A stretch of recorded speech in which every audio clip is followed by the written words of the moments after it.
Ay, magandang hapon. Ako po si Trixie Cruz-Angeles and this is Luminous. Oops. Teka, hindi pa yata tayo live. Okay, checking. Yan. Alright. Magandang hapon. Maulan po ngayong araw na ito. Yesterday, nagtanong ako kung anong gusto ninyong pag-usapan today. So, ang isa sa mga topmost sa iniisip ng ibang mga tao ay itong mga reactions ng ilang ng at least two of our government officials tungkol dito sa sa mga comments or sa statement ni General Parlade.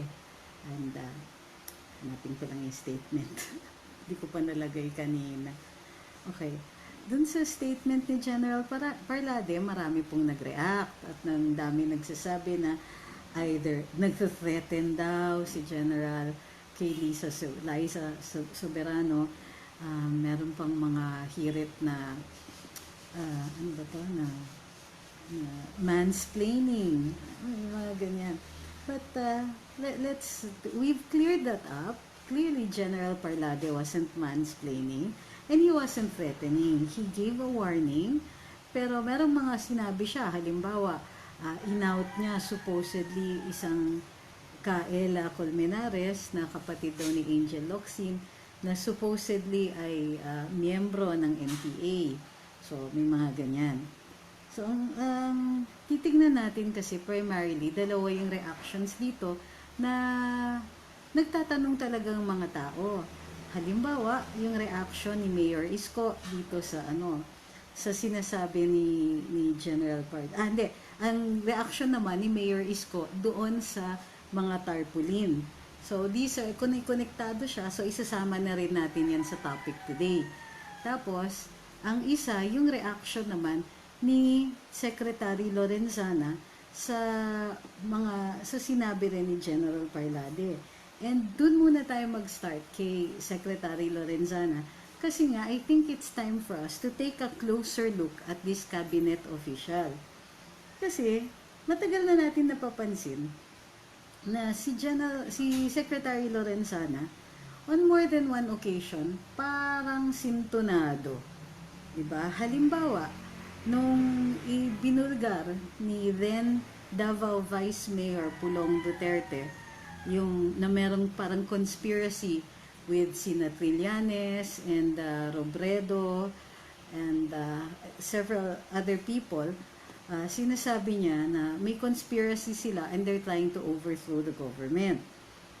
Ang nag-react, surprisingly, si Secretary Lorenzana at ang unang-una niyang sinabi ay fake news yan. And I will stand by it, fake news yan. Teka, diba nung time na yon naaalala nyo? Much later, eto na nga, nakasuhan si Senator Trillanes at kasama dun sa pagkakaso ay si Vice President Leni Robredo over the Bicoy videos.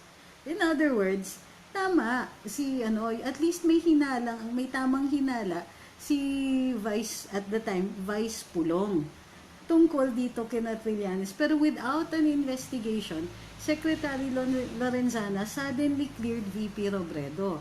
So doon pa lang napaisip ako, ano ba, whose side is he on? Pangalawa, nanawagan ng RevGov dati ang mga tao na naalala ninyo. At yung panawagan na to was led by the MRRD, isang organisasyon dun din sa loob ng grupo na yon. At bukod sa nananawagan sila ng RevGov, nananawagan din silang makipag-usap sana sa mga miyembro ng gobyerno para maisakatuparan ito. Okay. Si Sec Lorenzana nag-react. Sabi niya, dapat imbestigahan yung mga yan. Wait, unang-una, yung grupo na yon was one of the early supporters of President Duterte nung siya ay tumatakbo bilang kandidato ng pagkapangulo. 'Di ba? Naalala niyo 'yon? The grupo to, they were very, very supportive of the president, tumulong ng kampanya. And so, we know that these people have the best interests also of the country in mind. Gayunpaman, may tama naman si Sec Lorenzana na posibleng makasuhan sila ng inciting to rebellion dahil nga ang pananawagan ng ng RevGov ay pananawagan na magrevolusyon. At ano ba ang revolusyon? It's the taking up of arms against the duly constituted authorities.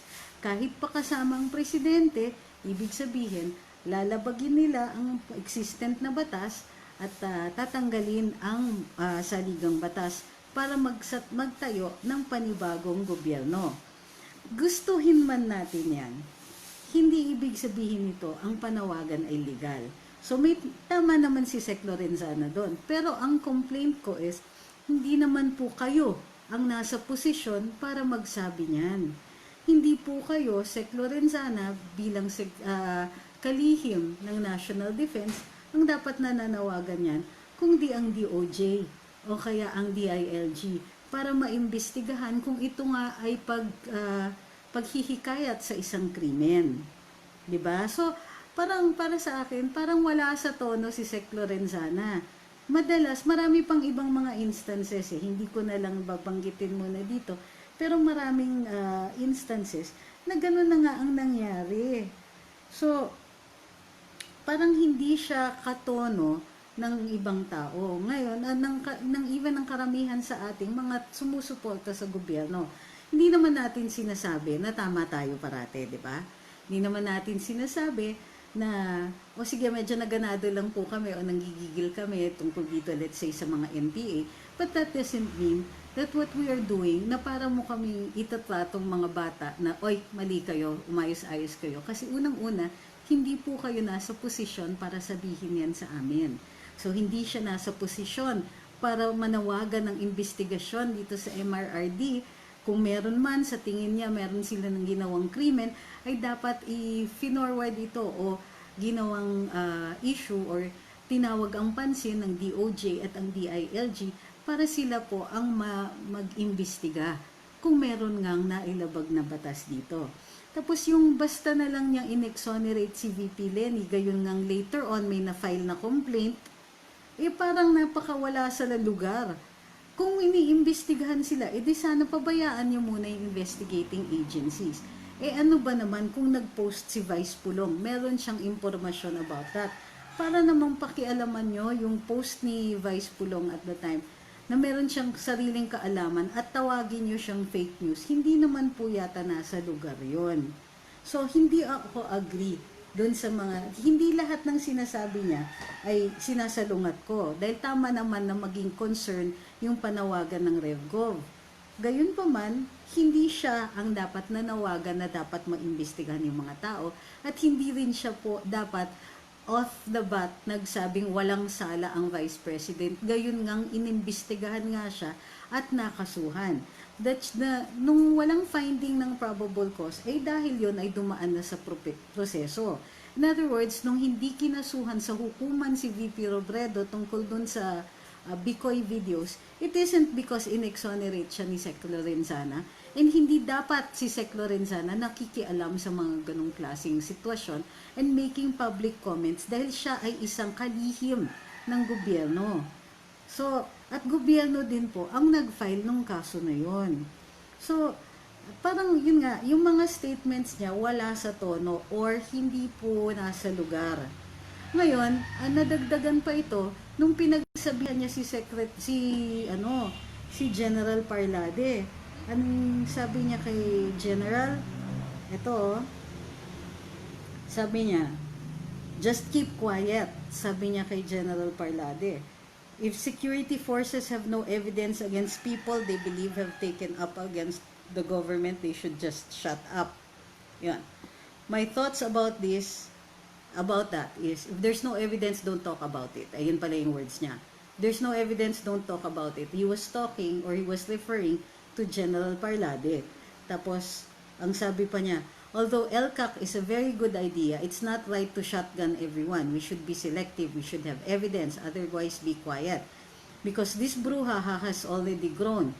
In other words, nagre-react siya doon sa issue nung kay Lisa, whatever, Soberano. At, reactionary ito. Parang ang lumalabas unang-una, tama ba yung naging bruhaha siya? Hindi naman po yata si General Parlade ang nagpalaki ng issue, kundi yung kabila dahil sinasabi sa kanya na nagte-threaten siya o eto, nabulgar na nga. He wasn't threatening. It was a warning. It's a warning that we issue to anybody who plays with fire. 'Di ba? So, nung na-address yon, na-address din yung issue nung sa nung kay Soberano, sinabi pa nga ni General Parlade, nagpasalamat yung pamilya nila sa Soberano sa kanya at yung kanyang abogado, at sinabi nagpapasalamat dun sa abiso sa kanya. Well, hindi ko nakikita yung lugar ni Secretary Lorenzana to take sides in this.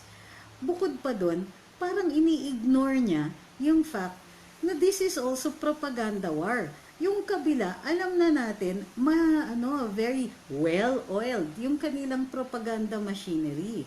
So, yung inaano natin, parang sinasabi ni General Lorenzana, huwag kayong magsalita kung wala kayong ebidensya. Hindi na po ganun kasi nga propaganda warfare na So, why are you asking the NTF-ELCAC na meron silang sariling strategy, papakialaman ninyo yung strategy na yun, pagkatapos, parang pinalalabas ninyo, parang gusto nyo pang pagalitan kasi i-convene daw niya ang NTF-ELCAC. Ewan ko kung kasali naman siya doon. At pinatatawag niya si National Security Advisor Esperon para kausapin. Aba, under his chain of command pa ba itong mga to? Hindi naman po yata. 'Di ba? Wala nga siyang chain of command. Civilian authority siya. Pero kung may magpapatawag sa NTF-ELCAC, yung Chief of Staff ng AFP yan. So nagtataka ako bakit gusto niyang i-convene ito at parang ang lumalabas is for the purpose of addressing itong recent na kaguluhan. Wait, what? Ikaw nga ang nagbibigay ng importansya dyan, mawalang galang na lang po. Bakit niyo binibigyan ng ganyang kalaking halaga itong maliwanag na propaganda warfare? Maliwanag na nagkukutyaan lang yung dalawang sides and trying to win points for both sides. Ngayon, you're introducing the idea of pag wala kang ebidensya, just be quiet? What? Ako, okay lang ako mag-abiso nun. Kasi sasabihin ko, ingat-ingat sa libel. Libel is a malicious imputation of a crime, vice, or defect. Pero yung sabihin ninyo, nasa gitna ng bakbakan na, teka muna, hindi pwedeng ganito, hindi pwedeng ganyan. That's second-guessing your men. And I don't like the idea. Pwede naman, sir, pwede naman. Pagsabihan nyo sila kung hindi kayo sumasang-ayon sa kanilang strategiya dito.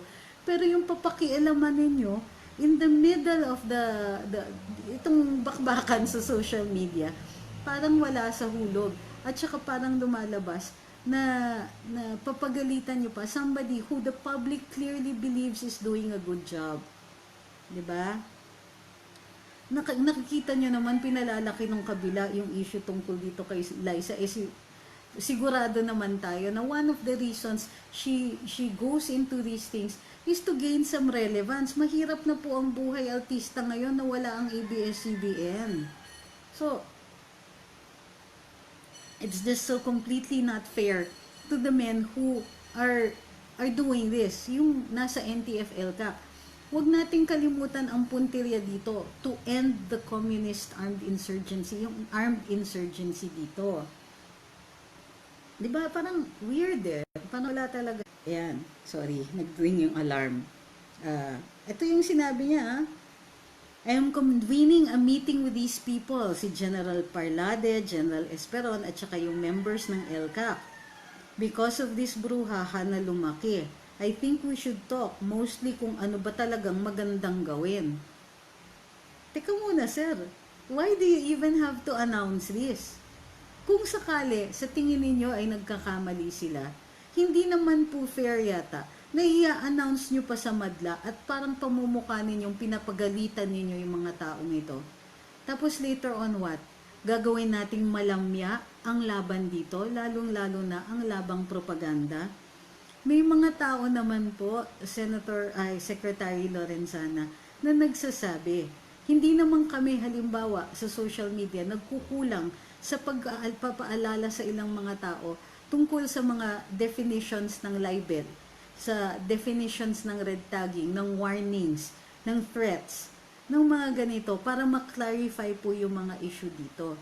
But I think it is not fair. It is so not fair to call out your own men in the public eye. That's not fair. Kahit sabihin pa natin nagkamali sila, even if we agree, let's say na nagkamali sila, bakit nyo papayahin ng ganyan? Hindi naman po tama yan. What will that do for the morale of the men who are fighting to end the communist insurgency? Diba, sir? Galing kayo sa galing kayo sa AFP, alam niyo naman po siguro yung value ng moral ng mga tao. Hindi naman din natin sinasabi na totally mali si Sec Lorenzana. I think naman that he is just trying to be the voice of sobriety. Yung kumbaga, siya yung nagpapa-ground. Yung mga tipong, bago pa kayo magkamali, bago pa kayo tumawid dito sa libel, usap muna tayo. Okay lang yun. Pero kailangan, wag na nun silang pahiyain. Wag niyo naman i-call out si General Parlade in public. Wag naman po ganun. Kasi kami, nanonood kami, at parang ang lumalabas, siya pa napagalitan when the fact is, marami namang ang tingin ay okay naman ang trabaho niya. So, tama naman yung sinasabi niya na kailangang ebidensya, I disagree with that. I so totally disagree with that because this now becomes part of the propaganda warfare. Alam niyo kung bakit? It is not General Parlade's job to get the evidence. That's the job of the Anti-Terrorism Council. Bukod pa nun, nakalimutan niyo yata, hindi lang terorismo ang krimen na tinitignan natin dito.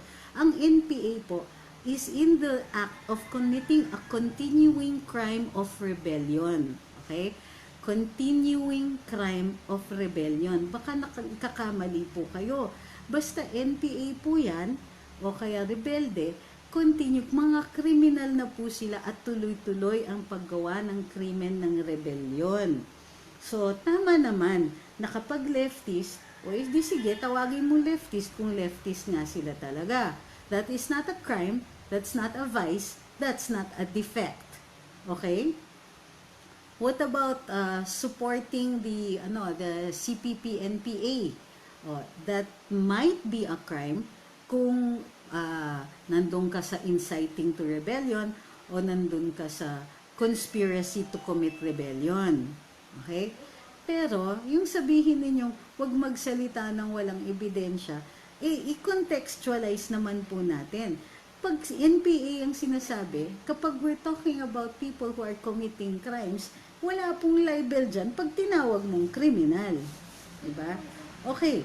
Saan naman tama si Secretary Lorenzana? Yung sinasabi niya naman na huwag magsalita ng walang ebidensya. What he means is that mag-iingat kayo. Okay? Tama naman din yun. Mag-ingat kayo. Baka ma-libel kayo. Makasuhan kayo ng libel. Okay lang yon na mag-warning siya ng ganon. Pero yung papagalitan niya, yun nga, I know paulit-ulit ako, pero huwag naman yung papagalitan niya yung mga tao ninyo para warningan niyo sila. In the public eye, unfair yan. Diba?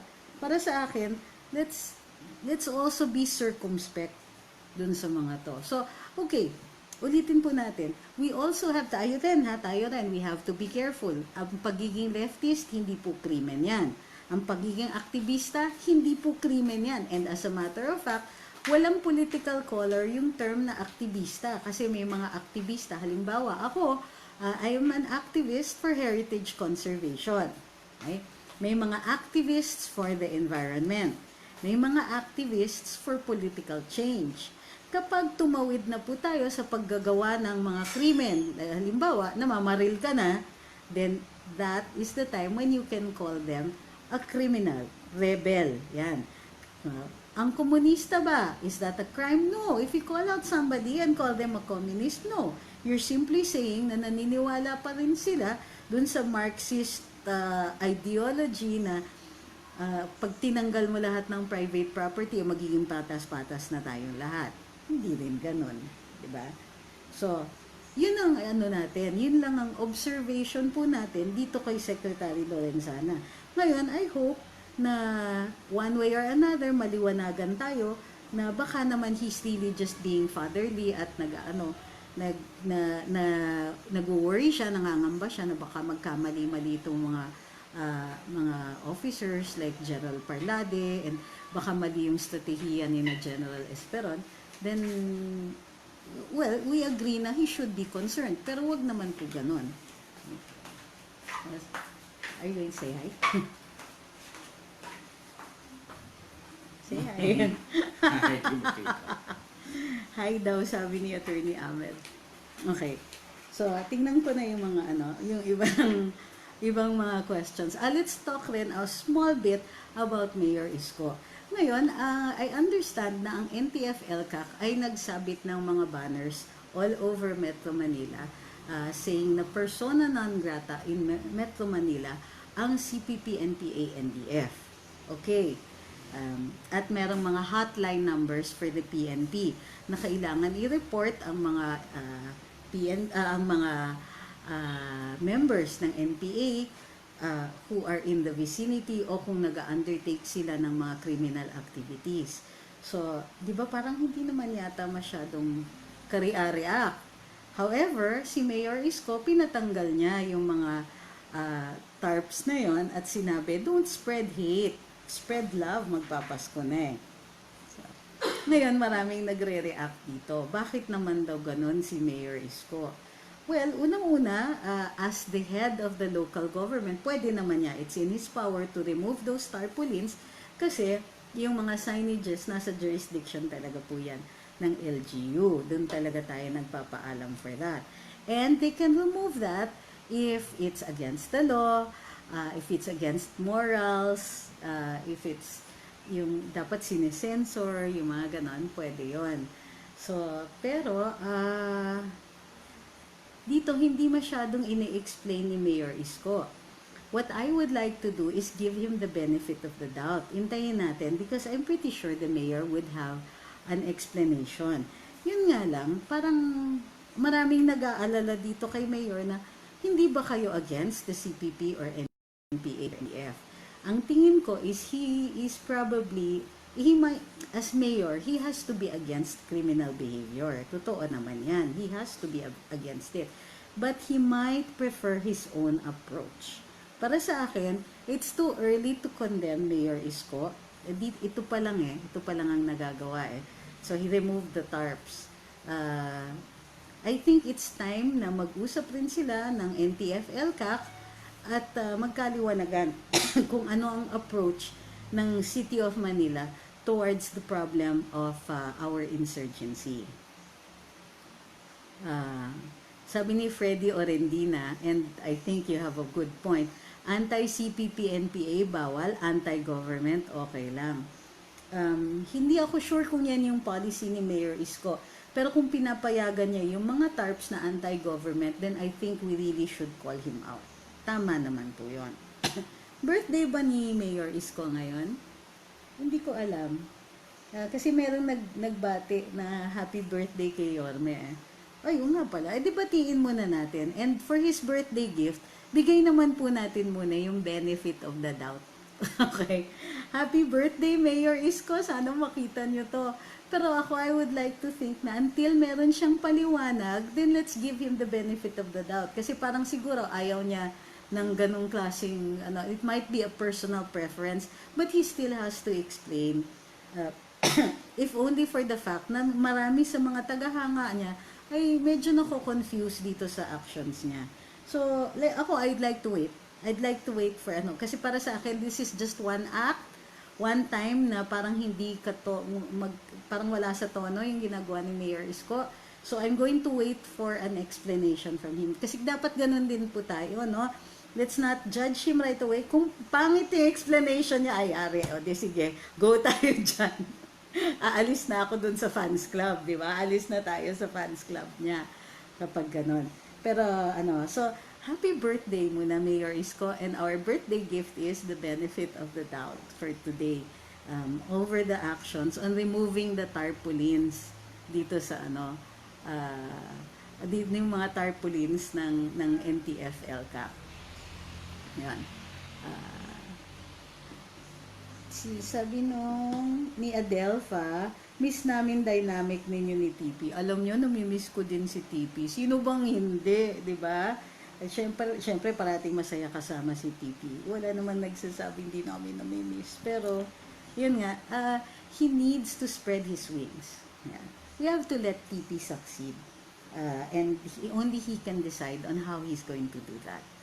So, suportahan lang natin. Lahat ng mga pro-Duterte vloggers, suporta lang. Di naman kailangan na magkakaaway tayo. Namimiss din namin siya sa karambola. Akala niyo ba? Nakakamiss kaya. Kahit man lang yung tawa lang ni TP. Grabe, sobrang nakakahawa kaya yan. Sabi ni Yan Sale, Attorney Topacio called Liza a communist, terrorist, enabler. Can that be grounds for a case? If you ignore the communist terrorist, you'll see the part that he calls her an enabler. Now, is that a crime? It's not in the anti-terrorism law because she's not funding it. Was she helping to recruit? Hindi rin. Was she giving material aid or some kind of aid for them? Like,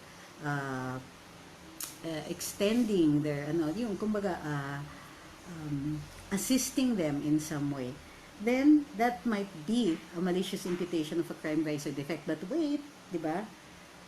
I think that might be, I'm pretty sure Attorney Topacio has something up his sleeve. So I'm going to wait for that one. I'm not going to pass judgment. He's too smart to make elementary mistakes like that. Sabi ni Nancy Nunez, I agree with you. What Secretary Lorenzana said was shaming his men in public. So Lisa, Catriona, and Angel laughing at the general as he's being called out by Secretary Lorenzana. And these women feel they're so important in the community and will become so smart ass. Yes, I think that pretty much reflects yung sentiment namin. Sabi ni Andrej, baka nga tinanim ng NPA yan si Isko, nakakapagtaka o siya sa pagtatrabaho sa Maynila. Everything that is overdone will reveal its flaws. Obvious. Well, I don't share your opinion, but I think that is a valid opinion. Okay. Sabi ni Ma'am Heidi, okay, wait lang tayo sa actions ni Yorme. Sabi ni Christine, eccentrician, in fairness naman kay Yorme, ang pangit nga naman ng tarp. Kalat looking, as in maybe if the people who posted those, if they make it look nice, art-like, and thought-provoking, pwede rin. Pero hindi, ang worry ko is paano pagagandahin yung hotlines, di ba? May hotlines kasing nakalagay. So, sabi ni Robin Takasa Santos, I give the benefit of the doubt that Isko loves all people, including the NPA. Ang sweet mo, kakainis. Sino ba yan? Si Robin Santos. Okay, ano pa mga questions? Sabi ni Ron Devu, kapangalan talaga, I think Yorme is trying to be neutral. If he allows it, then the communists might do something to his city. If he removes it, which he did, he gets this controversy. But I think it's the better evil for him, since I don't think with his reputation that he would go against the government. I don't think he's going against the government by removing the tarps. But certainly he is not supporting the NTF-ELCAC. Yun.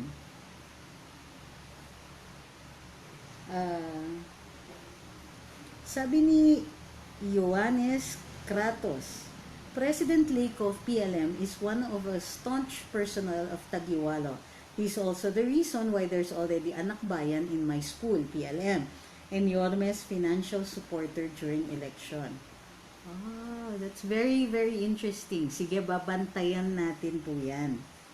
Thank you, Ioannes Kratos. Maraming salamat.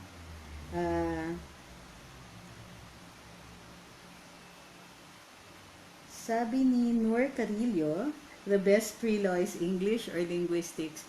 Hindi rin. Linguistics, yes, I agree, is a good pre-law. But so is philosophy. So it helps you argue logically and you're able to see a problem from a wider perspective. So, maganda po yan. Attorney Ahmed's undergraduate is philosophy. In fact, he graduated cum laude in UP. Magaling yun.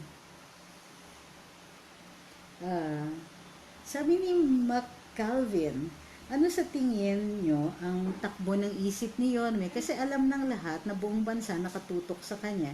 Eh yung iba nga tinutulak siyang tumakbong pangulo. Sa akin kasi pangit eh. Biruin yun noon, nagbanta siya sa mga aktivista sa Manila na hindi niya papayagan ang mga ganon. Tapos ngayon siya pa ang nagagalit at pinaalis niya yung banner. Okay, kasi may difference naman po ang aktivista at saka NPA. Ang aktivista, oo nga no, tama ka. Hindi kasi it's not a crime to be an activist. So, nakikita ko yung point mo. Nagagalit siya sa mga aktivista, hindi naman krimen yun. Samantalang maging miyembro ng NPA, krimen naman po yun. So, nakikita ko naman po yung point ninyo. But like I said, I think I'll give him the benefit of the doubt. May time pa siyang mag-explain dito sa kanyang actions dito. Ngayon, if he doesn't explain, then that's something for us to think about. Ano? Ibig sabihin, wala siyang explanation talaga. Ito si David Mack.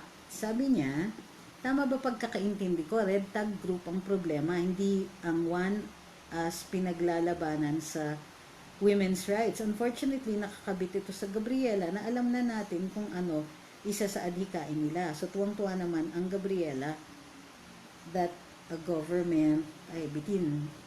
Okay, okay. Hindi. Ang issue at first was yung pag-red tag kay Lisa Soberano for speaking at the webinar of Gabriela. Okay? Para sa akin, wait. Unang-una, bakit ginagamit yung term na red tag? Kung tawagin siyang komunista, ano ngayon? That's not a crime. It's not libel to say, Lisa Soberano, you're a communist. That's not a crime. Okay? What if I say, Lisa Soberano, you're an activist for women's rights? Again, not a crime. She might even think it's a compliment. So, ano yung issue? Bakit sinasabi ninyong nire-red tag? Pag tinatawag siyang terorista. Okay. Para dun sa mga followers, sinasabi ko talaga, pag tinawag niya ng terorista, iba na po yun. Kasi nga, ang crime ng libel is a malicious imputation of a crime, vice, or defect. Pero, ang problema kay Miss Soberano, she is a public figure. Pag tinatawag siya, anything, pagka binabatikos siya, kinikriticize siya, kailangan siya yung magpatunay na ito ay libelous dahil sinasabi ito na may mali siya. Okay? So, hindi So, it's not going to be that easy for her to file a libel case against people who are calling her a terrorist. Ngayon, ang sinasabi na itong red tagging, which is actually terrorist tagging, not red tagging, yung pagtag sa kanya bilang terorista ay nakaka-endanger daw ng buhay niya. At dito, hindi naman ini-explain whether it is Gabriela or Bayan or all these other people or even Teddy Casino. Ang sabi ni Teddy Casino, tawagin mo akong komunista, okay lang. Pero tawagin mo akong terorista, inilalagay mo sa panganib ang buhay ko. Bakit? Sabi niya kasi baka barilin daw siya ng AFP. Again, bakit? Bago ka barilin, kailangan bumabaril ka muna. So why do you think that your life would be in danger? Kung tinawag kang terorista, alam nyo ba ang rules of engagement? Bakit kayo basta babarilin? Mamaya sabihin nyo pa, i-link nyo pa ito sa EJK, magkakaloko-loko na yung logic ninyo. Okay? We need to call out people. What do you mean by red tagging? What do you mean malalagay sa alanganin ng buhay ni Miss Soberano pagka ni-red tag siya? What do you mean na if we call you a terrorist, mamamatay kayo o masasaktan kayo? Where is the danger? Nasaan yung imminent danger pag tinawag namin kayong ganon? Samantalang you want to associate yourselves with all of this without explaining to us what are the dangers of red tagging. Ano ba? Diba? Huwag ganon. Parang red tagging. Tuloy-tuloy sila. Hala, ni red tag si ganito. Okay. Ito yung sagot ko. So what? Tell me, what is the danger in that? What is the danger in being called a communist? Diba? What is the danger in being called an activist? I see the danger in being, I see the libel in being called a criminal. I see the libel in being called NPA. I see the libel in being called a terrorist. But does that put your life in danger? No. I don't think so. And oh, by the way, even if sa tingin ninyo may libel, you still have the burden of proof in showing na may malis yung pagkasabi na yun. So, no.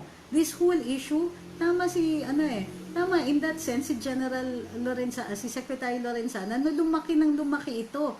At wag natin tulungan na mag-define ng issue yung kabila. Hindi pa nga nila dinidefine para sa atin anong ibig sabihin nila ng red tagging at bakit ito problema. 'Di ba? Oh, tawagin natin komunista si Lisa Soberano. Sige nga, game. And I think that's what also Attorney Ferdito Pasio meant nung sinabi niya, Lisa Soberano is a communist, terrorist, enabler, go ahead sue me, sinasabi niya.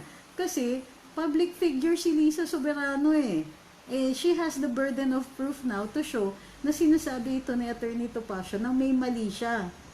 Di ba? Kung sarcastic siya, tapos na yung libel case niya. Ayun, paano yan? Sabi ni Vic YRDN, in the video, Mayor Isko acknowledged that he was asked by Manong Joma to be a member of the peace panel. That doesn't make him a criminal, ha? That doesn't make Mayor that you're a communist either.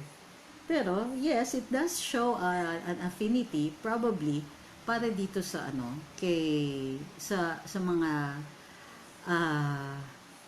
communists. Okay? Yun.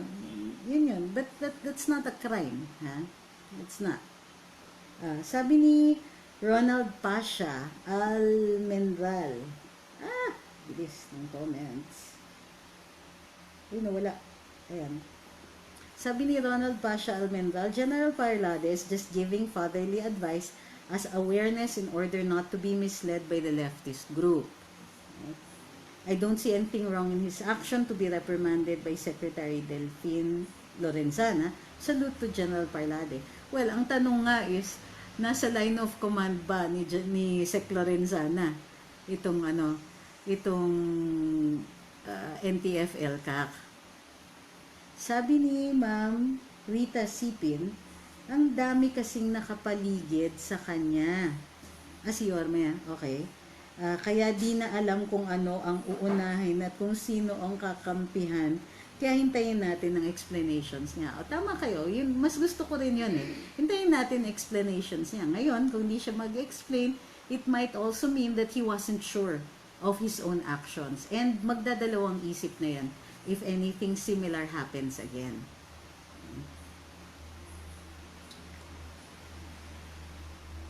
Tinatanong ni Mark Rosales Alariao, is political science a good preparation for law school? If you're going to go to UP, hindi. Aluskado ka lang sa mga professor namin. Sasabihan ka, bakit policy? So, what are good ones? Yung mga classmates ko na nag-honors, they were well prepared for law school because they took up either economics, yung iba accountancy kasi nag-tax lawyers sila, yung iba, they were well prepared because yun nga, may nag-philo, yung iba biology, and they made very good papers on intellectual property concerns of biological materials. So ayan, but not poli-sci, at least not if you're going to go to UP, kasi yung mga teachers namin alaskadore, yung mga faculty namin sa UP, pag sinabi, poli-sci ka, bakit? What made you think that would be a good preparation for law school? Yari.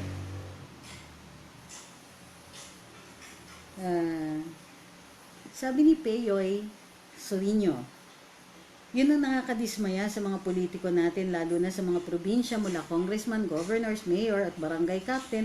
Kahit official ka pa ng AFP o PNP, ang tapang-tapang nila, tapos ang nakakainis, takot na takot sila sa NPA. Ang iba pa sa mga politiko, ginawang bodyguard ang mga dating NPA. Tapos sa PNP local police station, ang ang bigay NPA, tapos ang bigay ni Mayor sa mga NPA, well, milled rice, may kasama pang load, sigarilyo, medisina. Wow, bakit ganun? Sabi ni Ernest June Escobar, bakit ganun si Lorenzana? Imbis na kampihan ng tao niya, yun ang pinagalitan. I don't know. Maybe he might be interested in a career in politics later on.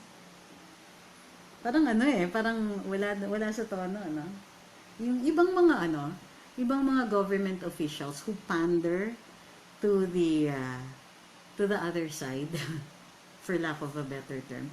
Minsan ang tingin ko namumulitika yung mga yan. Pero I think they're doing it wrong. Kasi medyo, sinong boboto sa'yo kapag doon ka pumanig? On the other hand, dito rin kay Sec Lorenzana, I think that his heart might be in the right place. It's just his actions are really off. Baka nga worried siya na baka malibel itong makasuhan ng libel si General Parlade. Or baka naman worried siya na magkagulo dahil iisipin ng mga tao, criminal ang Vice President. Ganyan. I think, maybe he's thinking that he has to be the sober person here. O, wag naman kayong masyadong OA na all of you are all in one side. Walang sumasalungat sa inyo. I think that's what he's trying to do. He's just trying to balance the opinions. Pero mali yung actions niya. Sabi ni Rose Jean Mendoza, yung reaction, napakalaki sa balita, guest lang naman siya, pero wala namang ginagawang masama, kaya dapat wait and see kung anong susunod na kabanata. Walang tagging naman talaga. Oo.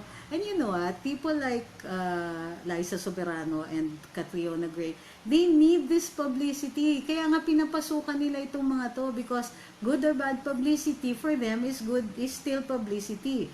And they need that if magbebenta ka ng produkto, gusto mong maging image model, gusto mong magmo-model-model, kung may malaki kang following, edi syempre, automatic, marami ng hits kapag lumabas ka sa commercial, yung mga ganyan. O kaya baka meron bagong show. So, sige, para magkaroon ng para mabenta yung bagong show, magpapa-controversy ako para maraming manood kahit man lang makita kung ano itsura ko, 'di ba? So may mga ganun. So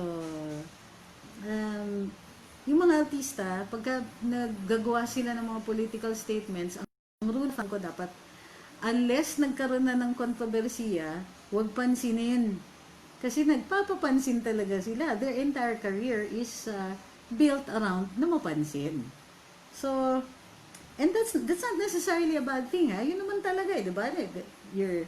People who are in public relations, people who are in media, gusto natin na napapansin tayo. Pero, kilalanin din natin pagka may gumigimik sila para pansinin, di ba? That's manipulative behavior. Minamanipulate nila tayo into commenting, making pansin, pagtatangkilik sa mga show nila, sa kanilang mga pages, blogs, and all of that. So, ingat-ingat lang. So, okay. To recap, si Sec Lorenzana has displayed rather odd behavior. For me, odd. Okay, medyo weird. Wala sa tono. Dun sa, halimbawa, and we started noticing this when he called then Vice Mayor Pulong Duterte fake news for saying that VP Robredo and Sunny Trillanes are trying to overthrow this government. Months later, may nagkaso na nga, na file yung kaso against Trillanes and Robredo for the Bicoy videos. So, anong sinabi ni Sec Lorenzana? Fake news yan. And I still stand by that it's fake news.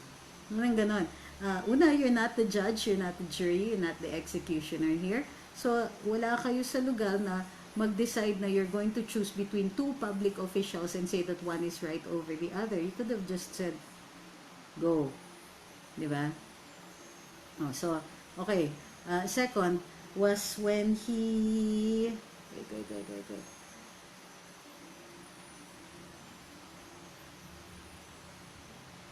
Yun, pinapa-imbestiga niya yung MRRD for calling for a RevGov. And while he is correct na dun sa ang pananawagan ng RevGov might be construed as inciting to rebellion, wala po siya sa lugar na manawagan ng investigasyon laban dito sa mga ito. Trabaho po yan ng DILG, ng PNP, ng DOJ, NBI, or even the city prosecutor, the prosecutorial services. So, wala po, Sec Lorenzana was a little off on that one. Kasi minsan si Presidente na nga nagsasabi, di ba? Noon sinabi niya, no to Red Go, hindi yan. Sec Lorenzana was probably giving his opinion, but his opinion did not strike true chord with us. He did not come across very well. Okay. So finally, ito, umabot na nga dito sa point na pinagsabihan ni Secretary Lorenzana si General Parlade na kung wala kang ebidensya, huwag kang manahimik ka. That was, tama yung isang comment dito, that was shaming. Why would you do that? At saka, alam mo ba kung ano yung strategiya ng NTF-ELCAC? Baka kailangan nga makipag-meeting ka muna bago ikaw ang magsalita. And even if General Parlade may have done something wrong, which we do not see at this point, even if he did, it was not necessary to call him out in public. So ayan, and then later on, he goes on to say na i-convene daw niya, pinatawag niya NTF-ELCAC, National Security Advisor, and all of this. What? Bakit? And why would you make that kind of announcement? Para kaya? Para to tell the NTF-ELCAC, wala kayo sa lugar? Mali yung ginagawa ninyo? Mali yung mga pinagsasabi ninyo? Bakit nyo ginawa yan dun sa Gabriela? I think that if you're going to call their attention to something you think they're doing wrong, huwag naman in public. You already actively took sides when you do that, diba? So yun yung thoughts natin on Sec Lorenzana's reaction to itong continuing issue pa rin. Pero in the end, I think that we should, what we should do is redefine the issue. Ang sinasabi ng kabila is, red tagging, ni-red tag kami, they're putting our lives in danger. Wow, tinethreaten kami, tsutsu, victim na naman sila. And they love this. They love this. Victim kami ng red tagging, victim kami ng threats ng isang government official. First of all, let's define red tagging. Calling somebody red, of course, is a euphemism for a communist, but calling somebody a communist is not a crime. Calling somebody an activist, also not a crime. So if you call somebody a communist, there is no libel there. Now, if you call somebody a terrorist, and since terrorism is punished under the anti-terrorism law, that might be construed as libel. However, if you file a case for libel and you are a public figure, i.e., for example, artista, then you have the burden of proving malice. Okay? So it's not going to be that easy. Therefore, but, kumbaga, somebody who is called a terrorist has recourse to the law. Ibig sabihin, pag may nagsabi, ayan i-post ko sa wall ko, kunwari lang, hindi ko gawin, si Miss Soberano is a terrorist. Anong dapat gawin ninyo? Huwag nyo kaming pigilan dun sa trabaho namin in doing other things. Pero if you think that I harmed you by saying that, edi kasuhan mo kami. And that's what you should be doing. You think General Parlade committed a crime? By all means, file a case. Tignan natin kung sino sa atin ang iiyak. Diba? Sorry, I mean that in the nicest way. So, and then, let's call up. What do you mean red tagging? What do you mean? Why are you put in danger when you're called that? O sige, libel. We understand, libel. Pero ang sinasabi ninyo at ang sinasabi lalo-lalo na ni Teddy Casino ay pag tinawag nyo kaming terorista, nilalagay nyo sa panganib ang buhay namin. Nyet. Sige nga. How? Ask them how. Pag may nagsabi, ni red tag si ganito, edi sabihin nyo, so? Because really, big, fat, hairy, so what? That's not a crime. And red tagging somebody, also not a crime. So, what is that? That's just online noise. Tapos pinalalaki ninyo para magmukhang victim yung ibang tao dyan. Look na. Not going to be helping these people portray themselves as victims.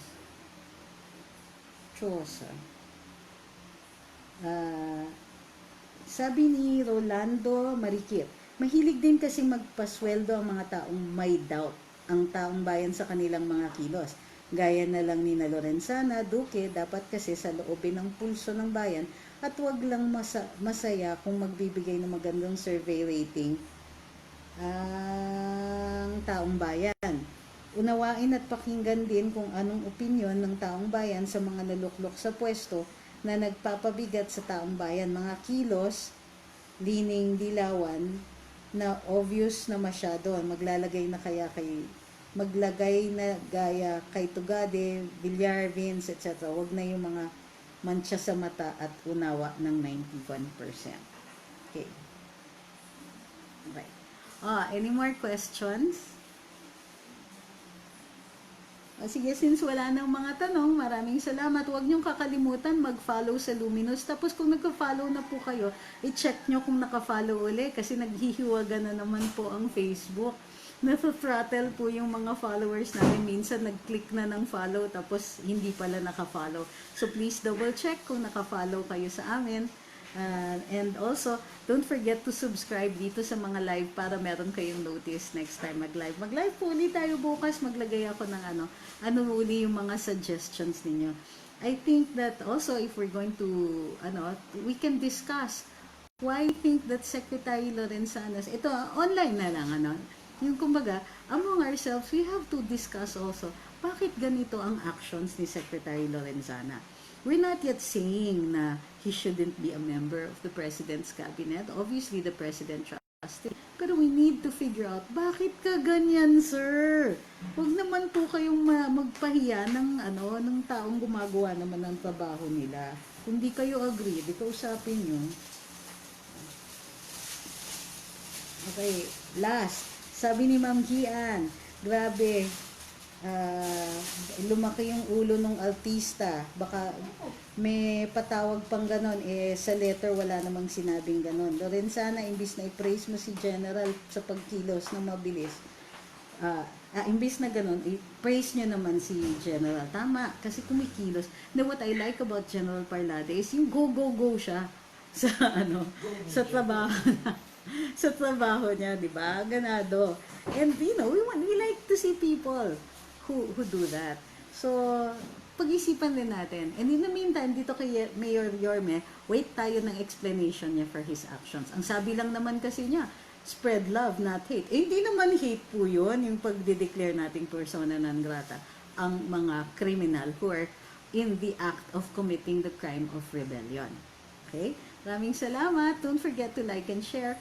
Tomorrow we'll be live again. Hanap lang ako ng topic na gusto niyo. Maraming salamat. Have a good day. Have a good weekend.